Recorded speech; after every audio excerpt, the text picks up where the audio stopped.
નમસ્કાર મિત્રો, વિડીયોમાં તમારું સ્વાગત છે। જી હા મિત્રો, અત્યારે હાલના મોટા અને મહત્વના સમાચાર સામે આવી રહ્યા છે। તો મિત્રો, સમાચારમાં વાત કરીએ તો અમદાવાદમાં હૃદયદ્રાવક ઘટના સામે આવી। શહેરમાં ગુનાખોરીના ગ્રાફ સતત વધી રહ્યો છે, જેમાં વધુ એક ચોંકાવનારી ઘટના સામે આવી છે। અમદાવાદના એક વિસ્તારમાં લગ્નના માત્ર 3 મહિનામાં જ એક પતિએ પોતાની નવપરિણીત પત્નીની ઘાતકી હત્યા કરતા સમગ્ર પંથકમાં ચકચાર મચી જવા પામી છે। આ ઘટનાના પગલે આસપાસના રહીશોમાં ભારે આઘાત અને રોષની લાગણી જોવા મળી રહી છે।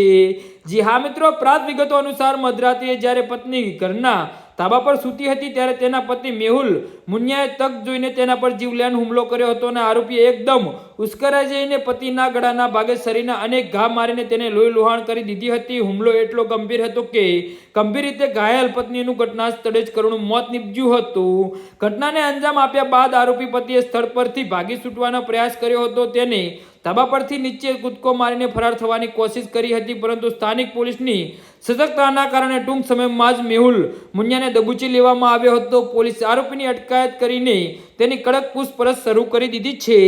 જી હા મિત્રો, તો આના વિશે તમારું શું કહેવું છે તો નીચે અમારી કમેન્ટ બોક્સમાં જરૂરથી જણાવજો અને અમારી યુટ્યુબ ચેનલને સબસ્ક્રાઇબ કરવાની ભૂલતા નહીં। ધન્યવાદ।